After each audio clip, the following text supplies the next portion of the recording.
Whether you work with enterprises, frontline programs, policy, partnerships, or workforce development, a shared understanding of the new labor codes are important as you move forward.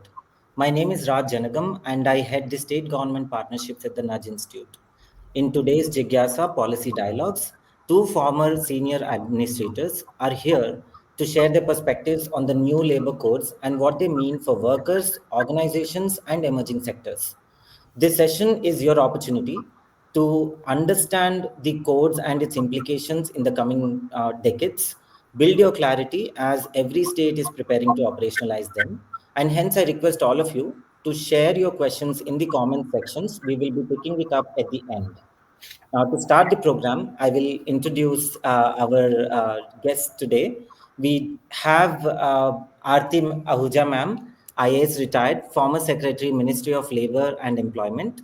And we have Mukmeet Singh Bhatia sir, IAS retired, former Secretary, Ministry of Minority Affairs, ex-DG ESIC, and ex-Central Provident Fund Commissioner with us. Welcome ma'am, welcome sir. Thank you.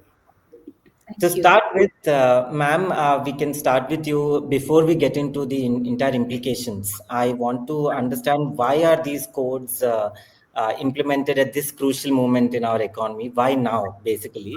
And from here onwards, how do they promise to shape our country's competitiveness in both manufacturing as well as service sector? Over to you, ma'am. Thank you, Raj. In fact, I would say the codes are something whose time had come already.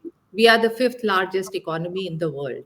We are one of the fastest growing economies. There is no reason we should have pre independence acts still governing the way we run our business. So the time had come, and this was an imperative for us. What it has done is they have simplified the various definitions. Those have been standardized across the different acts. 29 acts have been brought into four codes, as we all know. And then the multiple authorities that existed under the different acts have been also brought together. What are the fundamental shifts that these codes have brought about? A couple of them. The first is that greater emphasis on formalization has been placed. As you know, 80% of our workforce is in the informal sector.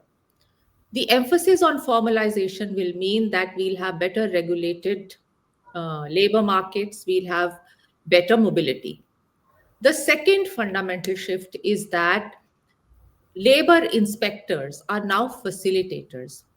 These kind of semantics and nomenclature mean they make a lot of difference in the way we behave and think. So facilitation is very different from inspection, and this is a fundamental shift also that has been brought in the labor codes. The third fundamental shift to my mind is that there is a greater transparency in enforcement. The compliances, the returns have been reduced from 41 to 1, which is a huge thing. The forms have been reduced, the number of compliances have been reduced. There is greater trust on the people running the business, and they can self certify a lot of things.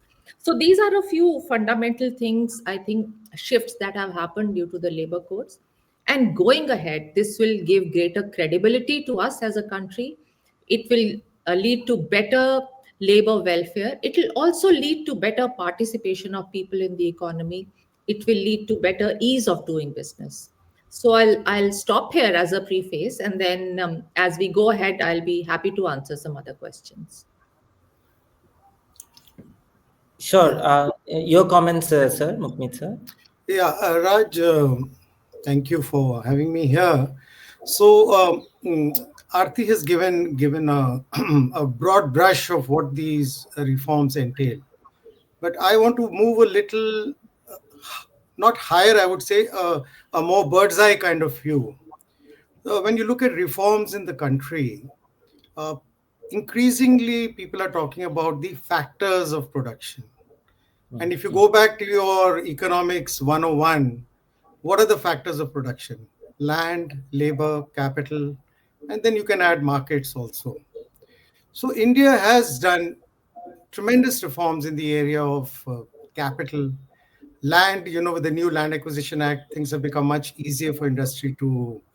So labor was that one cog that was still missing in the wheel.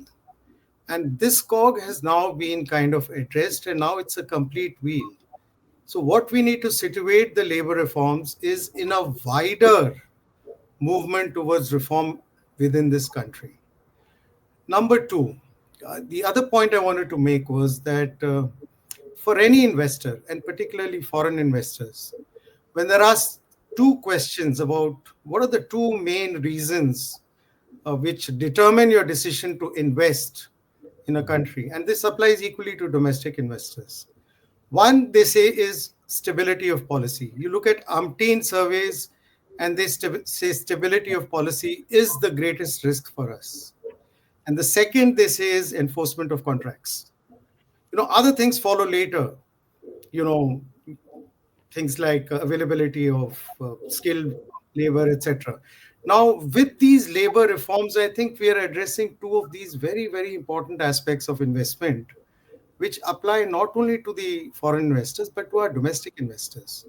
We need stability not only sectorally, but also in the labor market. And I think this whole exercise, which mind you has been done in conjunction with the states, as you're aware that labor is a concurrent topic, so its actual implementation is going to happen at the state level. So if you situate these reforms in the wider context of reforms, I think then the picture becomes a little more clearer. Yeah, yeah. Yes, thanks, sir. Ma'am, coming back to you, it is said that India's female labor force participation is still remaining structurally very low. Are there parts of these codes that are going to move this needle, particularly?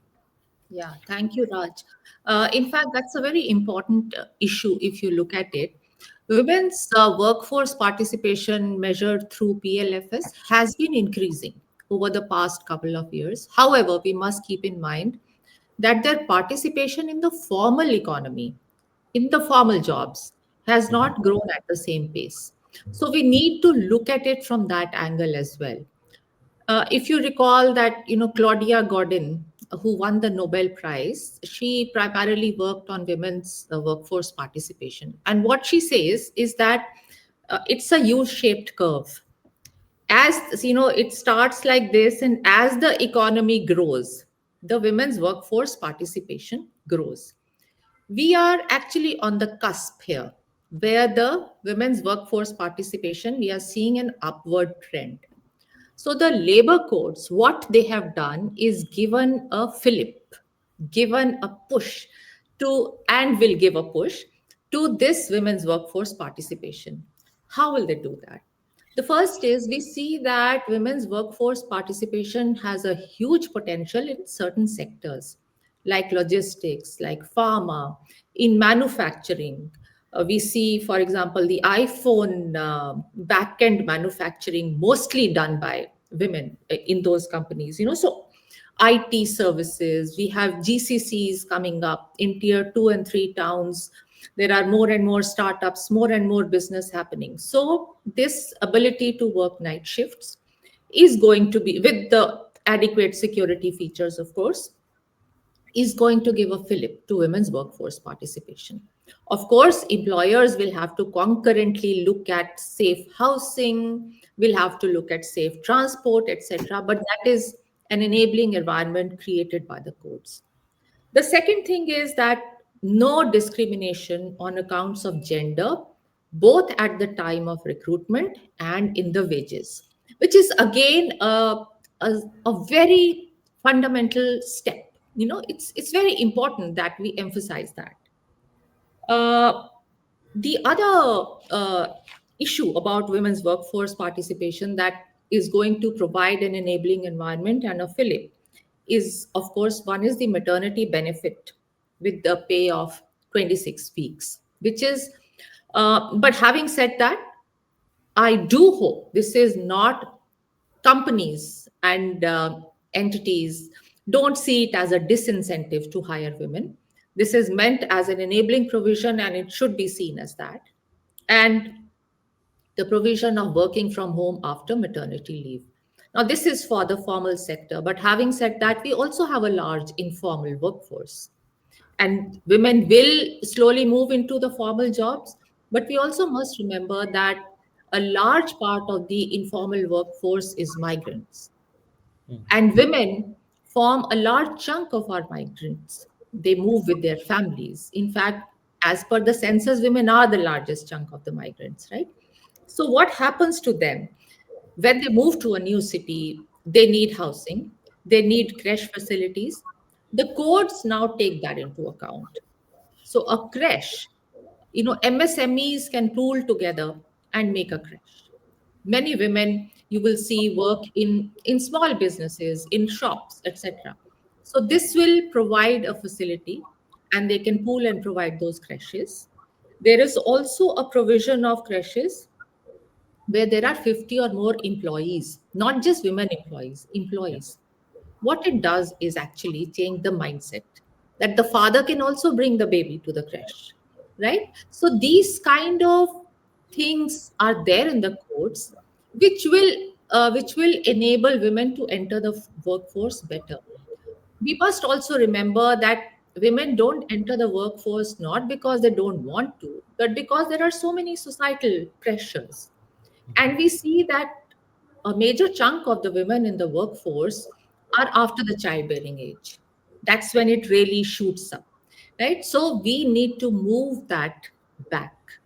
So, with these codes, with all these enabling conditions, now we need to get into proper housing, proper creche facilities, end to end transportation, and safety issues as well for them so that they can really reap the benefit. And I would say it's not just women reaping the benefit, the country will benefit.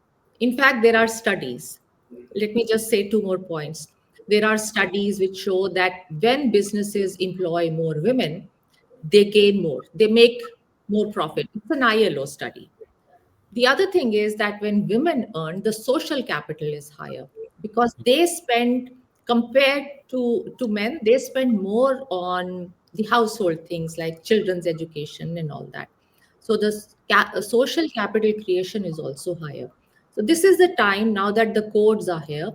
We as a society need to tap in and get our act together. Got it. Thank you, ma'am. That was quite comprehensive. Thank you.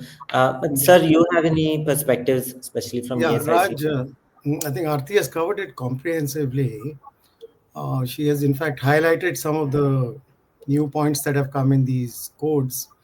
I'll just add one point where, when we talk about labor force participation rate, sometimes we confuse it with employment rate.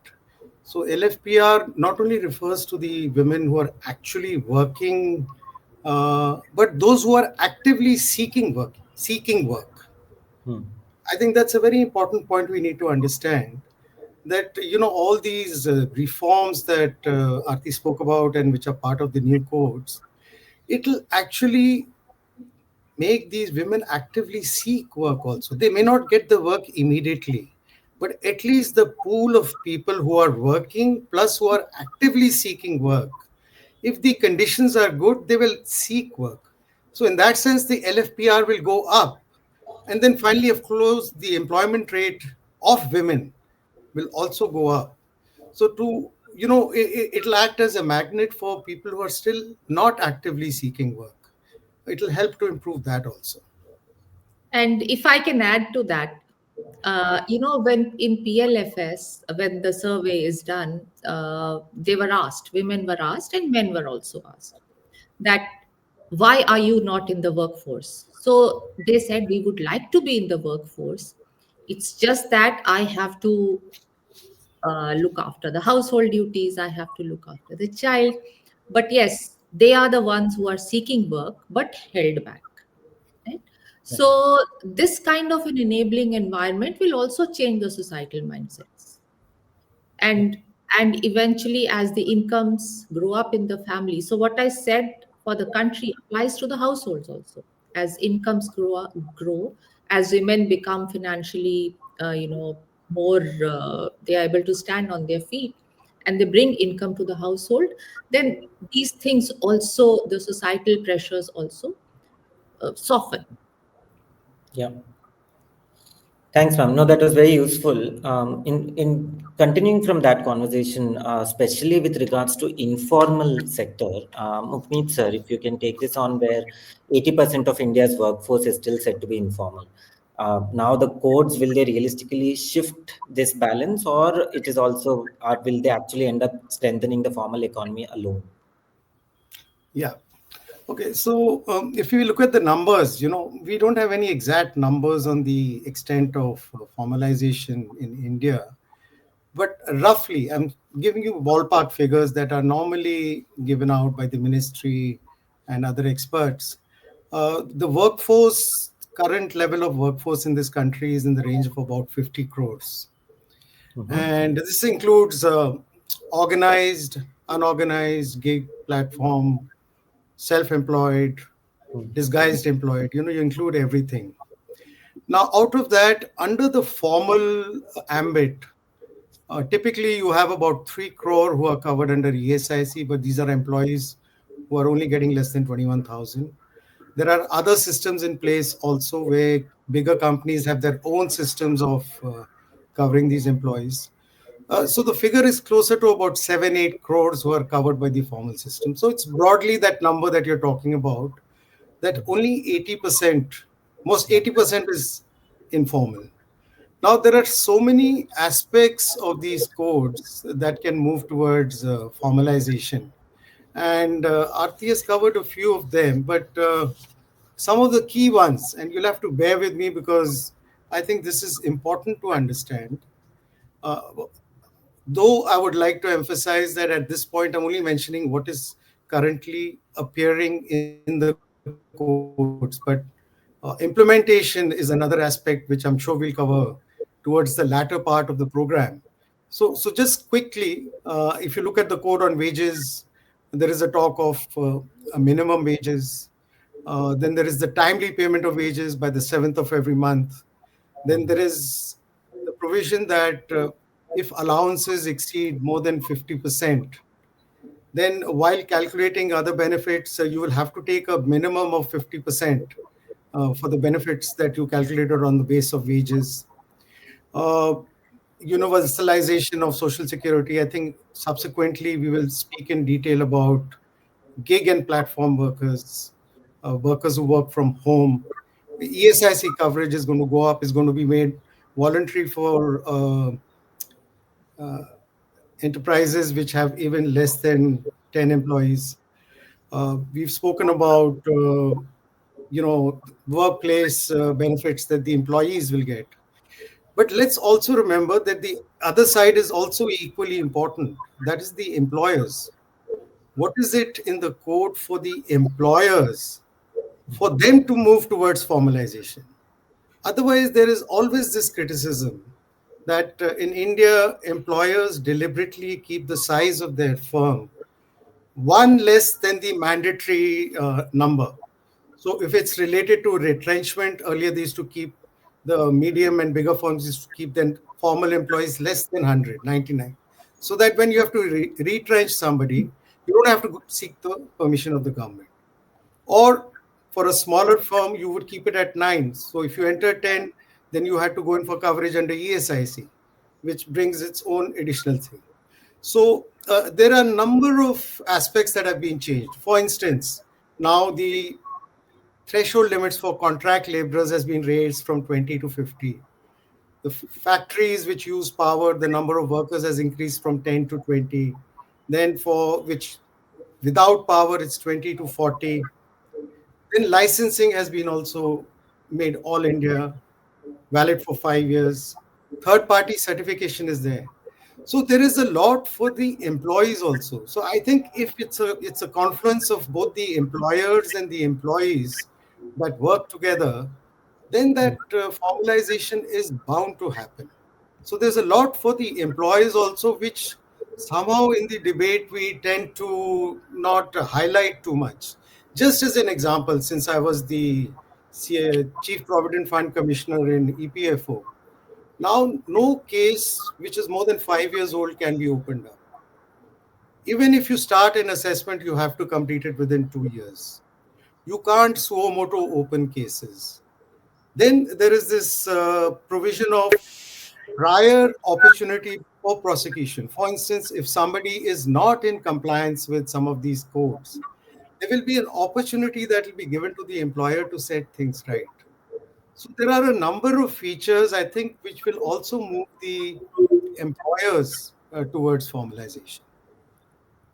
Hmm. Yeah.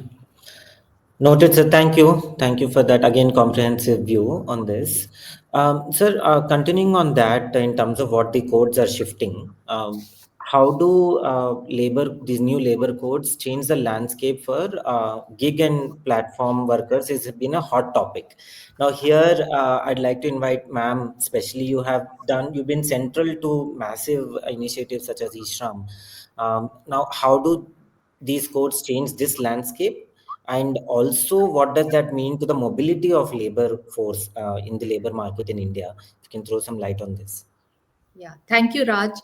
Before I answer that, let me just add 2 points to what Mr. Bhupneet Bhatia said about moving from informality to formality. If you see, a large number of firms and service enterprises are now employing outsourced workers because of the fear of different compliances and all. So if they are not your regular workers, you don't have to, that's been the thought. What these labor codes do in effect is they provide for a fixed term employment.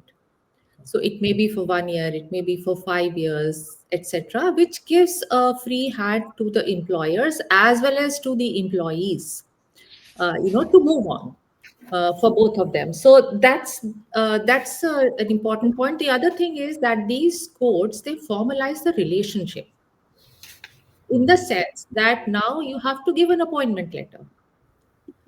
So that appointment letter, in a way, is the formalization of that relationship. Just wanted to add those 2 points. On the issue of gig and platform workers, when the codes were first passed by the parliament, India was the only country in the world that defined what gig and platform work is. Nowhere else in the world it had been so defined. And we must give credit where it's due, because it is one of the fastest growing sectors.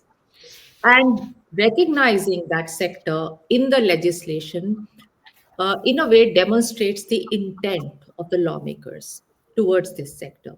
So that we need to understand.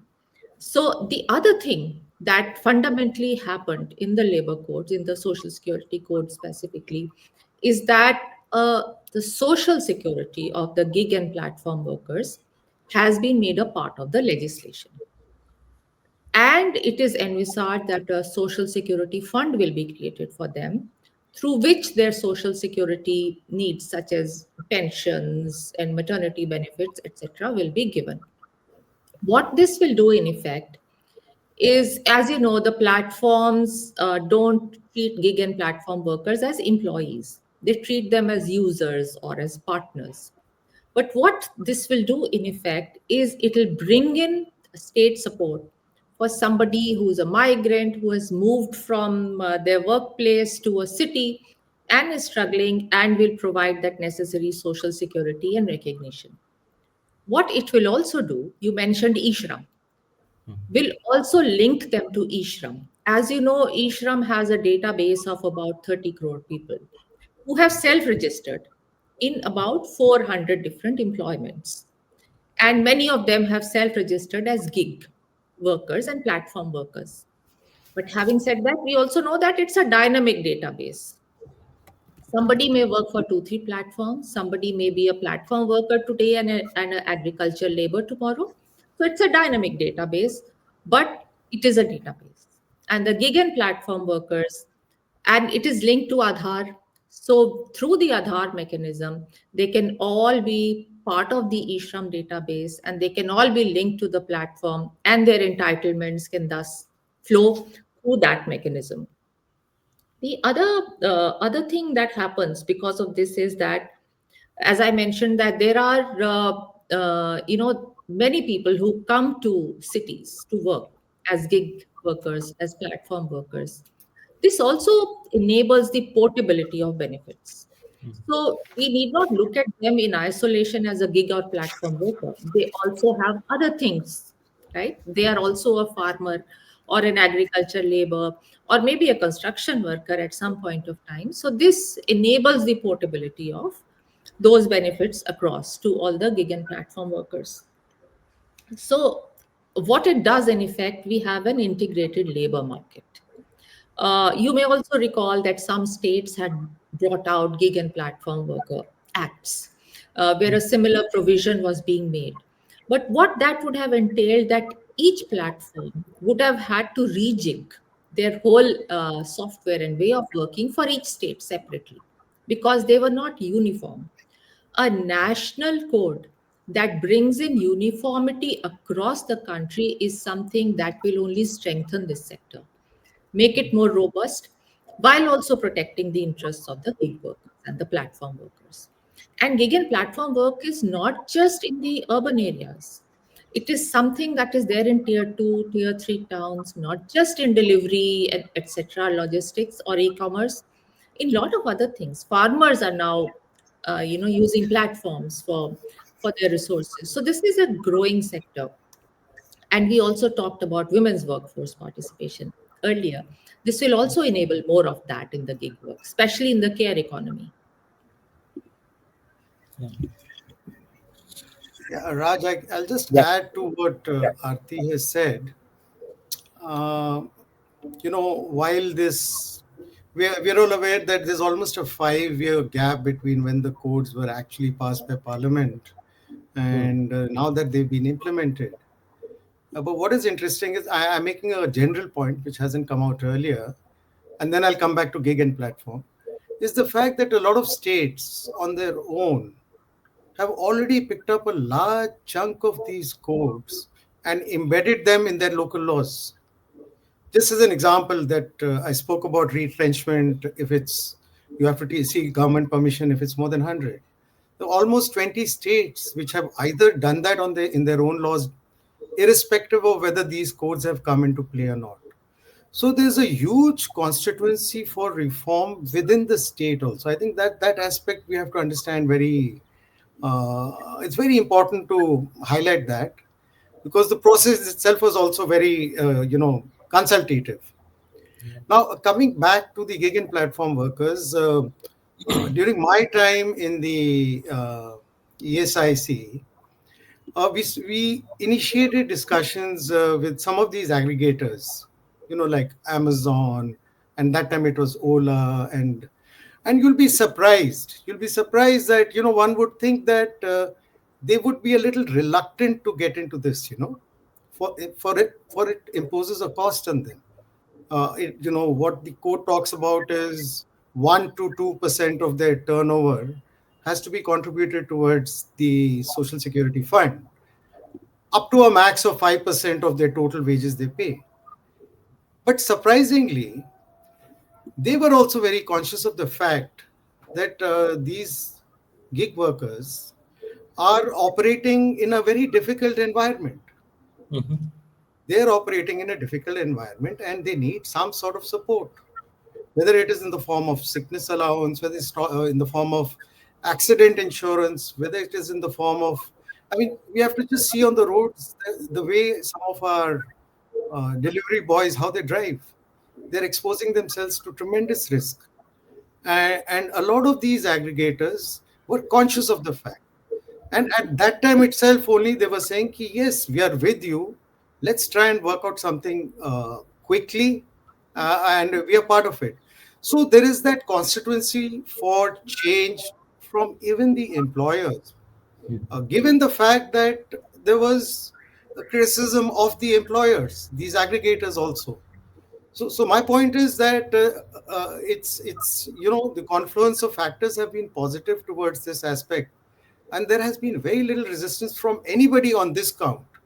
Some of the reforms, of course, there is this talk by the trade unions that you're diluting some of the protection to some of our laborers. Example I gave of the retrenchment, but most of the aspects of the reforms have an absolute, I would say, 100% acceptance across all the stakeholders.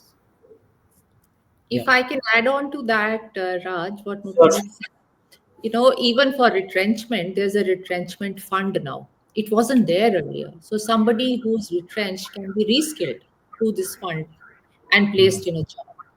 But coming back to just that additional point on the platforms and the aggregators, so for G20, we had taken up the one of the issues we had taken up was gig and platform work because ILO is also coming out with standards for gig and platform work, and we were very active participants in that. So we had taken that up, and it came out that when we started doing the compilation, many of the aggregators, the big ones, were giving health insurance, were giving some kind of accident, third party accident coverage, some kind of benefits they were giving, but it was patchy, it was not standardized, not uniformly given also.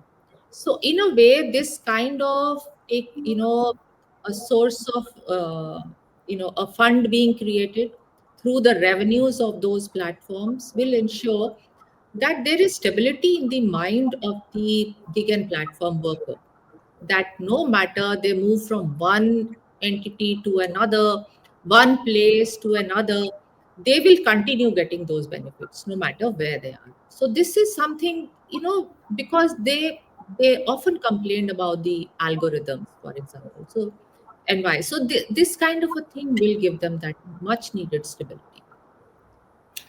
Yes. Raj, I remember another point which is also very important. Both ESIC and EPFO, the original acts talk about an employer-employee relationship. Those Yeah. acts will only apply if there is an employer-employee relationship, and that used to be a big barrier to move into the gig platform remote workers. But there is, I don't remember the particular clause of the Social Security Code, but there is a clause which says, in the case of ESIC, because a lot of the social security benefits flow out of ESIC. But in ESIC, we could never go beyond the actual workers who were contributing. But there is a clause now in the new code which actually says that gig and platform workers can come under the ambit of ESIC, though it Mm. may not be in the same form as a regular employee. There is that opening there. That opening has been kept, and we already have this massive system of ESIC where uh, you know we have large number of hospitals and dispensaries, almost 1600, some of them underutilized.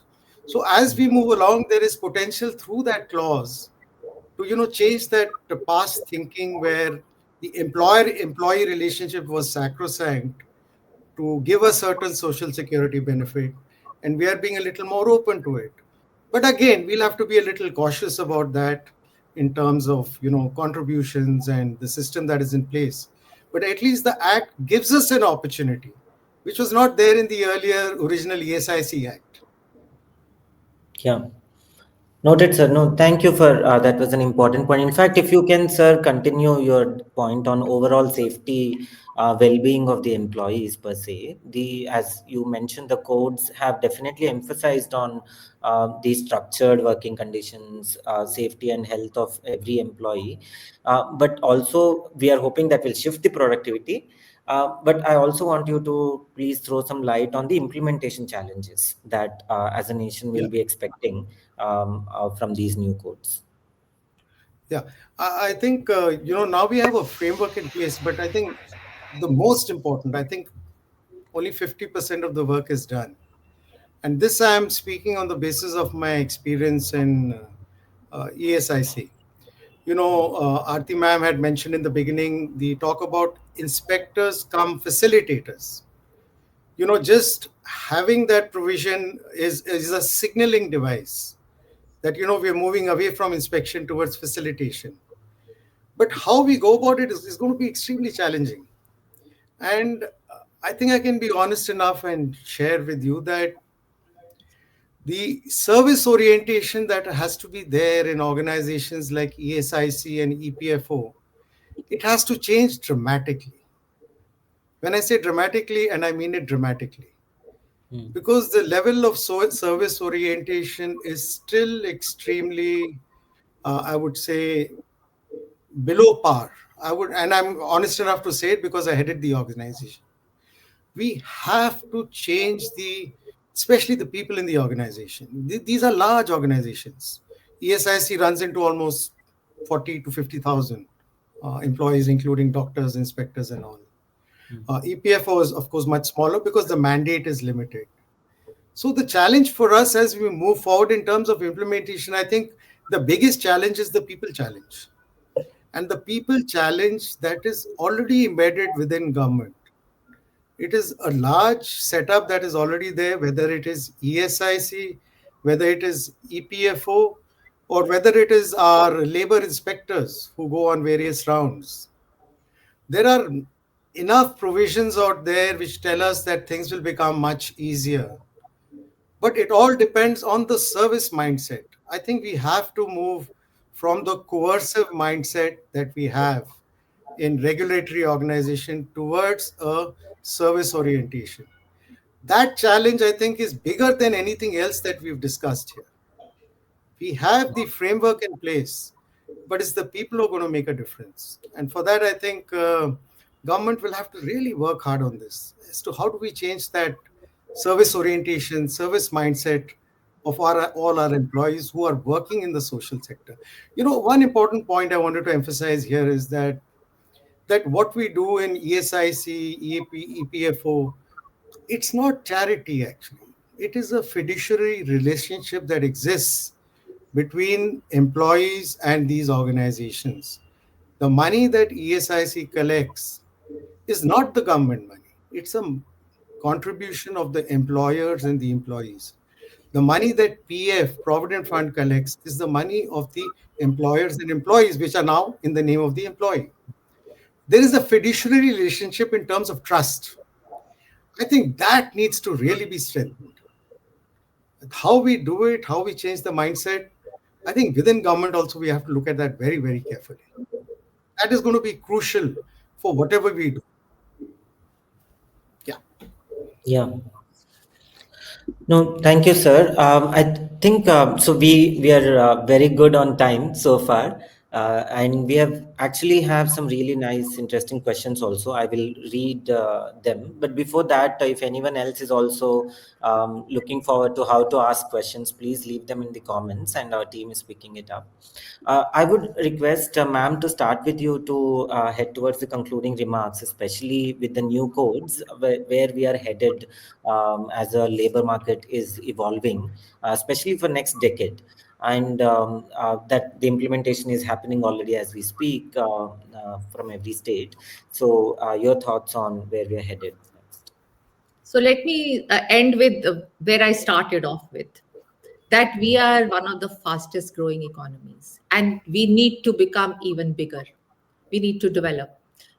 We are entering into free trade agreements now with many countries. All these free trade agreements, the new ones, have a chapter on labor, right? Which means that when we are talking global value chains, Mhm. even the MSME that supplies to a large company is going to be held accountable. And that company is going to be held accountable for that under that FTA as part of the global value chains. In fact, even without the FTAs, the global value chains are important in global trade. So the labor codes are needed for us. They are needed so that we set in place systems, we set in place standards, we ensure social security of workers, we ensure formalization of those relationships, we ensure that there is greater compliance, which is not onerous and burdensome. And all these things are going to happen with the labor code. So this is something I think going down 10 years from now, we are going to see the impact.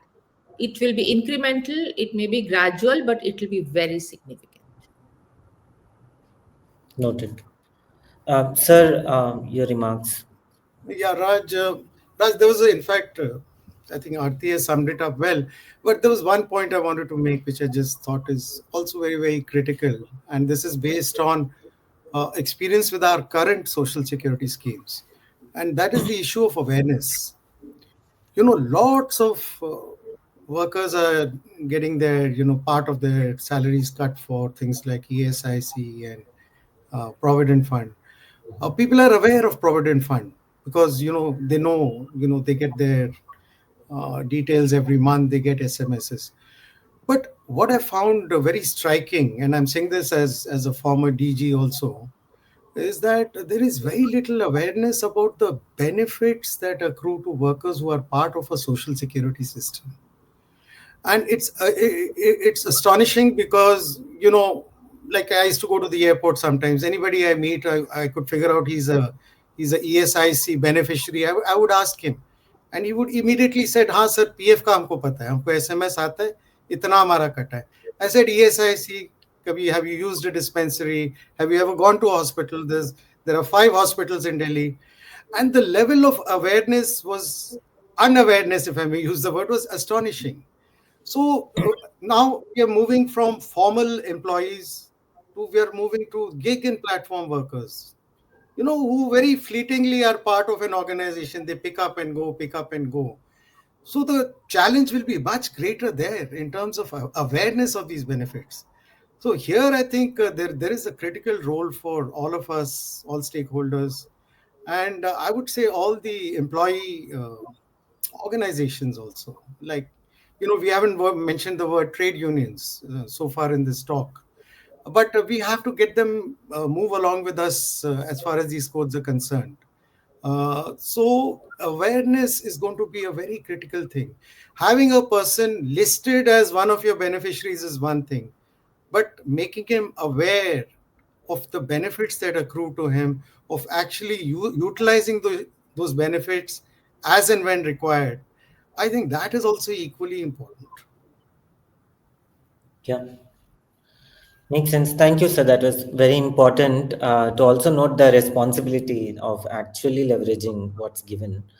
Uh, what we'll do, ma'am and sir, I will read out the questions verbatim. They have been posted. Some of the questions that we can address right away. Um, and just to be mindful that some of the questions might come from people who have joined late. So, at the risk of sometimes repeating, we can keep these replies short. But to start with, one of the question is, what do you think is required to give greater recognition and social protection to women working in the unorganized sector? What policies currently support their upliftment, and how do you see the future of India's informal women workforce evolving because of the new codes? I think in the context, ma'am, if you can take that. Okay. Women in the informal sector, the largest chunk is taken up by construction workers in the informal sector. The other is in agriculture work, and then in care economy, right? So the numbers may keep changing, but these are the three broad sectors where women in informal sector we'll find. So we have seen that in case of care work, the agreements now will become formalized, the relationships will become formalized, and that's going to help. In agriculture labor, the wages, of course, are not always commensurate with men. In fact, many studies have found that even with everything, there is still a gap in wages. So that is something that will need to be fixed.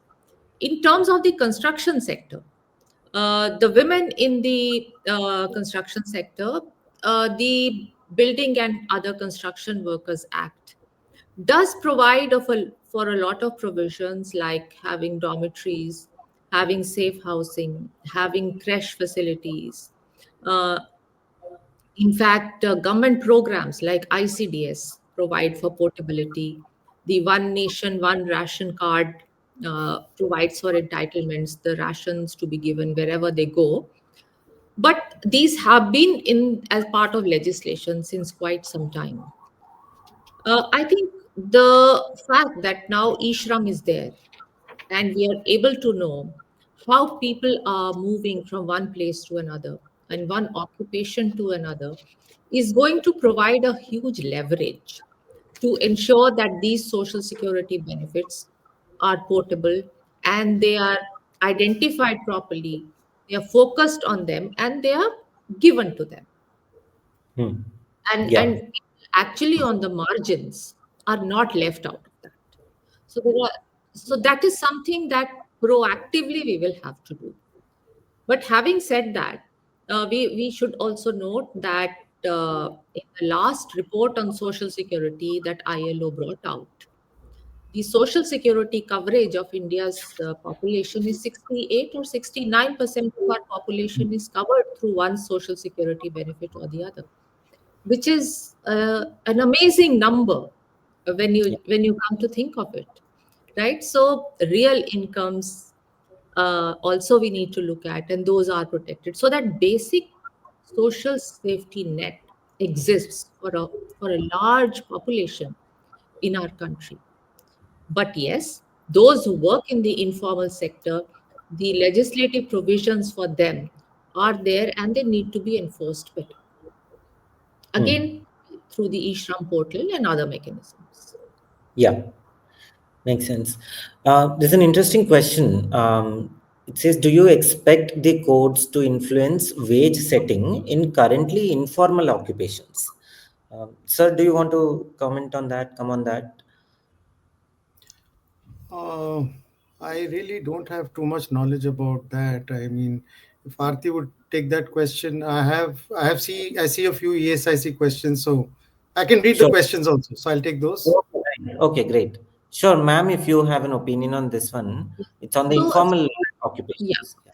So what happens now? So let's take agriculture, for example. Right now, each state sets its own minimum wages. Right. Skilled, unskilled, semi-skilled, in this place like this. So there is multiple wages, right? In the informal sector. What the codes do is they bring in the concept of a floor wage. There's a committee in the ministry that's already working on this, and the report should be ready soon. So, what they are looking at is a pan India. What is it that is needed to live a life of dignity for a family, and what could be the floor wage? It will still be variable, but not that many categories. Maybe there'll be zones, Yeah. there'll be different skilled, unskilled categories within that, but it will still be more comprehensive. So that kind of a floor wage setting is going to happen once they are implemented. Makes sense. Thanks, ma'am. Yeah, that actually answers it. Um, what the next one I'll read out aloud. What early implementation Raj, challenges? Raj, Yes. I can see a few of the questions, so I can take a You couple can of them. actually take that, sir. Yeah, let's do that. Yeah. Yeah, but the interesting thing is the questions are coming from one person called Shraddha. I think she's very No, sir, active. so that's our team. We are avoiding very Okay, so individualistic. that's part of your team. Okay, Correct, correct. So we are avoiding if okay, there are very specific questions to some organization or something like that. That's not right, right. relevant. Yeah. So I can see two questions towards the Yeah. end. There's this question about, I'll read it out so that for the benefit of others. It says, what future does ESIC would bring for bringing more employees into its ambit, considering that employees earning more than the prescribed barrier for ESI, how can they obtain the advantage of even at a higher contribution? Okay, so here this is a point which is constantly debated in Hmm. ESIC, because this upper limit is currently 21,000, and if I'm not mistaken, it's been there for almost 8 to 10 years. And we have a corporation which is the highest body within ESIC, which includes trade union representatives, employers, state governments, and this is an issue that constantly comes up, that even if you go by pure inflation, this figure should be much higher. And my personal opinion, of course, now the government needs to take an opinion on this, that there is a case for us to raise this number. And with that, of course, the number of employees who can get covered under the system would increase, right? But we still need to have an upper limit. We cannot have an upper limit and allow people who are beyond that limit to join. So there is a case to increase this limit, but then it's for the corporation to take a call. And I'm sure government at some point will also look at this, given that the whole framework around social security has changed with these new codes. So they'll give it a thought. And the second question is, the point I raised about how can we address the capacity building and training needs of labor inspectors and enforcement officials Huh. to ensure consistent. I think more than capacity building, I would say a change. I'm going to use the same phrase again: a service orientation mindset, and that's not easy. It's not easy for me to explain how that can be done. But whether it is in the form of some internal incentive system that operates, which may not be monetary, but which can be just in the form of recognition. But this is something that has to be given deep thought in government, in consultation with all stakeholders. So it is critical. How we do it is something which is difficult to say in a minute or so, but we need to work on that. If Right. I can add to that, systems have also been planned in the new codes Hmm. to ensure that there is no harassment. Because now the random inspections will become the norm and self-initiated inspections will go away. Then Hmm. everything will be transparent. Everybody can see on that IT system, what kind of inspection has taken place, what kind of compliances are lacking, etc., whether it's frivolous or really something serious. So this randomization and transparency will definitely also bring a change in the way they Yeah. function. Yeah, if I may add, Raj, on a lighter note, in for income tax now we have something called faceless. Correct. A system is in place. So I have a lot of friends who are chartered accountants, and this is on a lighter note. And they keep telling me, this is something which we don't like, because now we don't know what to do, in terms of who to approach. So I hope we can have that system in place for the labor enforcement systems also in place, where people say, okay, there is something, it has to be done. I don't have to go and run to a particular office to a particular person to try and resolve it. There is a system of, as I mentioned earlier, of prior kind of, not warning, but, telling the employee that you may be not in compliance. There are things that you can do. So that, I think, broadly, that is the vision in mind, that at some point of time, this need to run to particular officials will not be there. It'll be more faceless than before. Yeah. Makes sense. So I see there are some other questions, but some are very like very technical questions or like day-to-day questions, ma'am, that they would have with their organizations. So we'll skip those. I'm just browsing through if any final questions we can take. It's more about from the compliance, if there are any practical recommendations people are already asking that the employers can take for preparing for these new compliances under the new frameworks, such questions. I think couple of things Yeah. just off the top of my head. The first is that the definition of wages has changed, Yes. right? So the employers in their HRMS will have to rejig that element, which is going to be quite an exercise because they'll have to change their software, etc. That is one thing that they'll have to do. The other thing is now there is a negotiating trade union that has to be set up inside the establishment.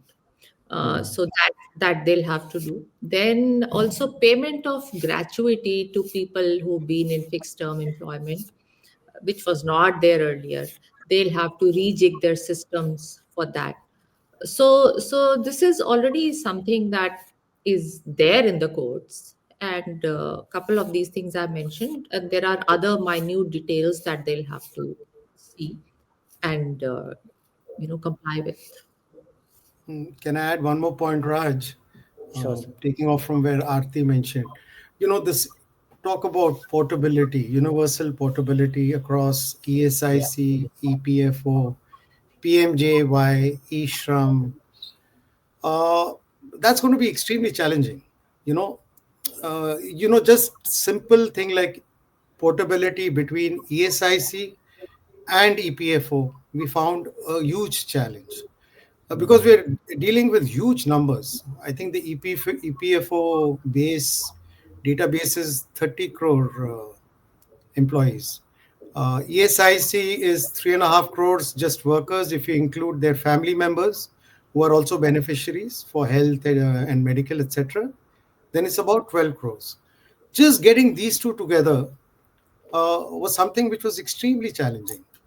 So, there is this talk of a labor stack, something like you have a DPI now. One of the additions to the DPI would be the labor stack. But we are dealing with huge numbers, huge databases, and pretty archaic IT systems, both within ESIC and EPFO. We really need to upgrade our computer systems. So that would be technologically very challenging. But I'm sure now with the kind of experience we've had with DPI over the last 10 years, it'll be much easier than say it was 5 6 years back.